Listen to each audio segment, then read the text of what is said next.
शरणं गच्छामि धम्मं शरणं गच्छामि संघं इस तरह चिंतन मनन करते हुए एक प्रमाण के साथ उसे पेश करना, क्योंकि मन में दो तरह की कटुता होती है। कटुता दो तरह की होती है, दो तरह से इसे रखा जा सकता है। स्वार्थ जो है, एक तो स्वयं अपने लिए सोचना, दूसरा सारा सच मान लेना।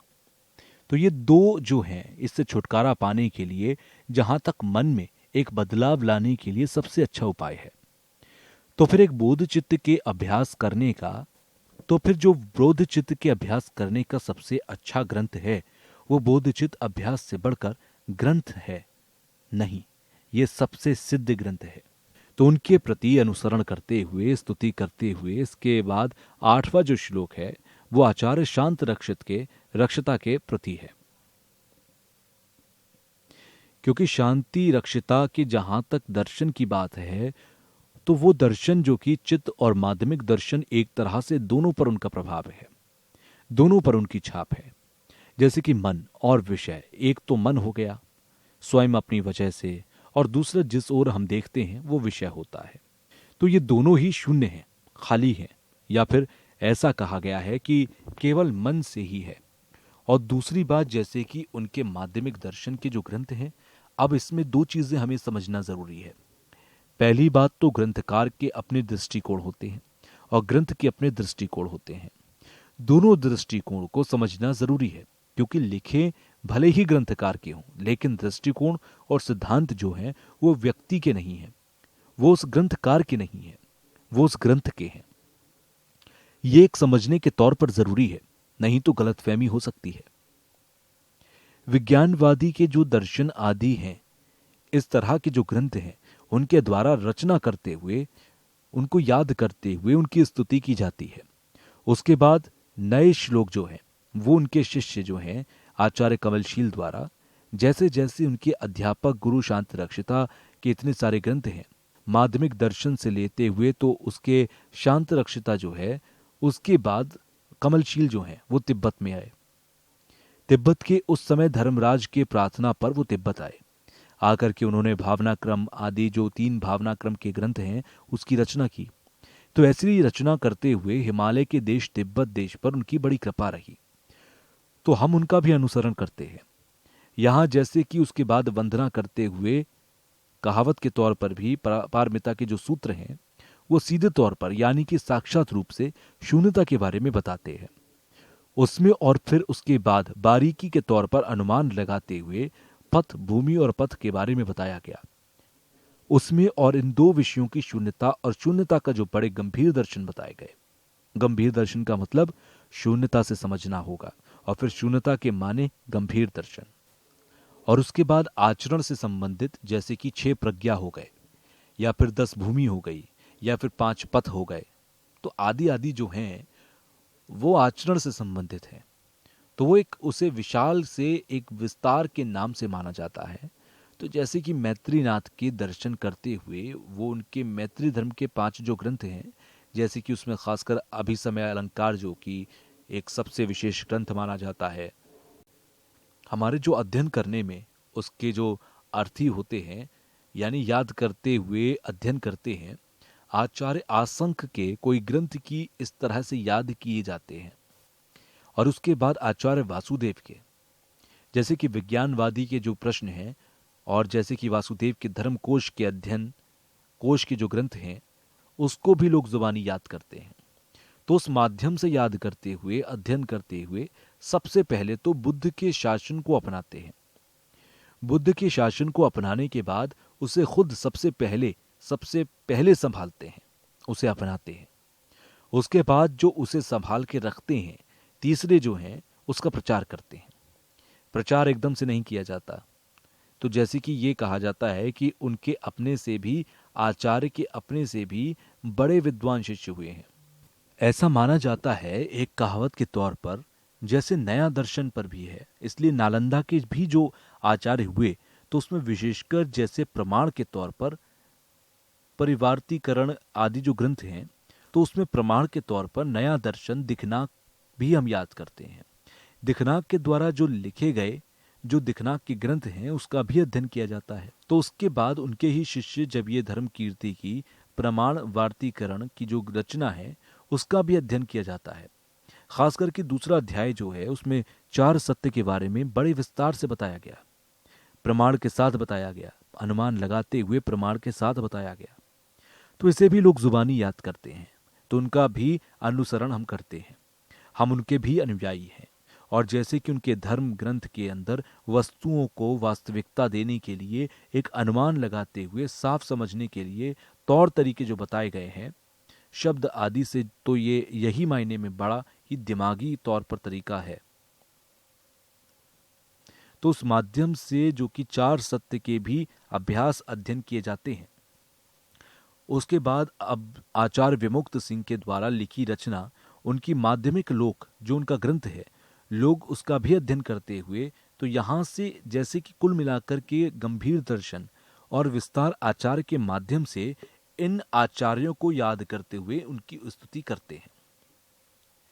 इस तरह से यहाँ आचार्य हरिभद्र आदि को नमन करते हुए, अब इसके बाद आचार्य गुण परवावात का नमन करते हुए, क्योंकि जितने भी आचार्य हुए हैं भारतवर्ष के, तो उनके सभी आचार्य के जो ग्रंथ हैं उसका भी हम अध्ययन करते हैं, अभ्यास करते हैं। सही मायने में ये एक परंपरा है। बचपन से माध्यमिक दर्शन के या फिर अभिसमय अलंकार के, तो इस तरह के असंख्य आदि के जो ग्रंथ हैं, मूल ग्रंथ के पाठ को बचपन में जुबानी याद करते हैं। मैंने भी जुबानी याद किया है, महामहिम जी ने तो इसलिए जुबानी याद करके उसके बाद ही अध्ययन के जो शास्त्र अर्थ हैं अध्ययन किया जाता है। तो इसके बाद आचार्य शाकी प्रभाकी भी यहाँ उसका गुणगान करते हुए स्तुति करते हैं। और फिर उसके बाद सबसे आखिर में आचार्य अतिशाह की स्तुति करने की तिब्बत में आकर उन्होंने वैसे तो भारतवर्ष में होते हुए कुछ छोटे मोटे ग्रंथ लिखे थे, लेकिन तिब्बत में आकर विराजमान होकर वहां उनके द्वारा जो बोधिपथ क्रम दीप जो ग्रंथ है वहां रचना की। तो वो तिब्बत में एक प्रकार का प्रचार प्रसार के माध्यम से सबसे प्रसिद्ध एक ग्रंथ है। तो इस तरह से जो पंडित और आचार्य हुए वो सारे के सारे जो भारतीय थे, कोई तिब्बती या चीन के नहीं थे, वो सारे भारतीय थे। यही वजह है कि मैं अपने भारतीय मित्रों से जब मिलता हूं तो मैं उनको बड़े आदर के साथ गुरुजी से संबोधित करता हूं। तो यहाँ जितने भी श्रद्धालु हैं, मुझे सुनने वाले जो श्रोता आए हुए हैं, मेरे गुरुजी हैं। तो गुरुजी कहने का अर्थ जो है वो आज के आधुनिक युग के दृश्यों को देखते हुए गुरुजी कहा गया, ऐसा नहीं है। प्राचीन काल के धर्म दर्शन का जो विषय है वो सैद्धांतिक तौर के आसपास है, उसे देखते हुए गुरुजी के नाम से हम संबोधित करते हैं। तो इसके बाद जो बोधचित्त अवतार के मूल ग्रंथ में भी अभी प्रवचन आरंभ हो रहा है यहाँ, तो सबसे पहले भगवान तथागत शास्त्र के जो वचन है उसे हम अनुमान के तौर पर अनुमान लगाते हुए अध्ययन करते हुए फिर साक्षात रूप में जानने के लिए, समझने के लिए जो एक परंपरा है, वो विशेषकर आचार्य अतिशाह के जो एक परंपरा रही है, उनकी भावना करने की जो विधि है वो 3 तरह की है। और उनके कदम परंपरा के उसमें 3 तरह से बताए गए। सबसे पहले जो एक परंपरा केंद्र की शुरुआत हुई, फिर पथ के माध्यम से, उसके बाद उपदेश के माध्यम से बताया गया। आज जो हम यहाँ प्रवचन देने जा रहे हैं, व्याख्या जो करने जा रहे हैं, तो वो पहला यानी कि केंद्र में रखते हुए जो परंपरा है, विधि है, उसके अनुसार है। और ये बौद्धचर विधि के अनुसार ये जो परंपरा है वो मैंने प्राप्त की है। रिमपुची खुन्नुलामा तिंजलिंग यानी कि नेगी जी पुच्छी जी अभी के जो पहले थे, जिनके अवतार माने जाते थे।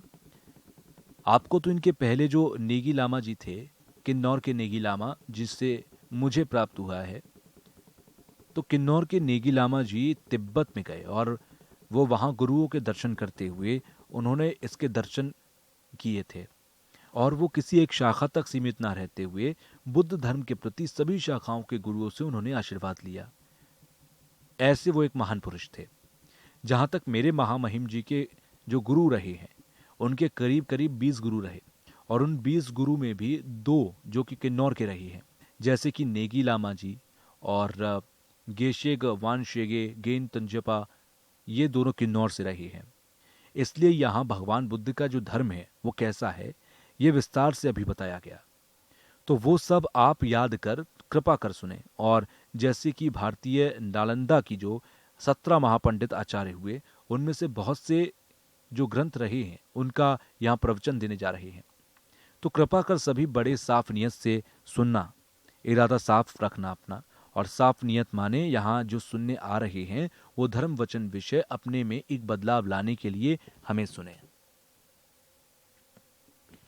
अपने में एक परिवर्तन लाने के लिए हमें सुने। और साथ में मन में एक जो कटुता है, मन में जो एक खुदगर्जी है, उसे त्याग करके अच्छे संस्कार पैदा करने के लिए इस नियत से सुनना चाहिए। फिर उसे अच्छे संस्कार डाल के एक समय ऐसा आना चाहिए जैसे संस्कार के जागरण होते हैं। तो संस्कार के जागरण होने से ही हम भूमि और पद का अभ्यास करते हुए इस तरह बोधि की ओर प्रस्थान करें।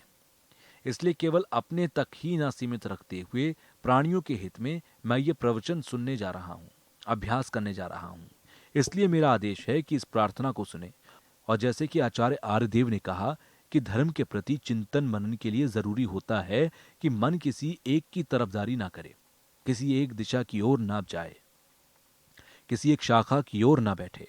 इसलिए बीच बीच में बैठना चाहिए। बीच में बैठते हुए काट छाट करें, क्योंकि काट छाट ही एक तरीका है कि बीच में मध्य में बैठकर दो लोगों के मध्य में जैसे बैठते हैं उसी तरह। और फिर काट छाट करके अच्छाई क्या है और बुराई क्या है, अच्छाई और बुराई का काट छाट करने के लिए हम सुन रहे हैं यहाँ। और हम इसमें फर्क कितना है या पक्षपात मेल जोल कितना आ रहा है, तो यह अपना विचार करते हुए, क्योंकि यहाँ जो हम सुनने जा रहे हैं आप वो कोई इतिहास का पाठ नहीं है, ये कोई इतिहास की कक्षा नहीं चल रही, इतिहास के बारे में नहीं बता रहे यहाँ उस तरह से, या फिर व्याकरण पर भी नहीं है, कुछ शेर और शायरी की कविता आदि भी नहीं है।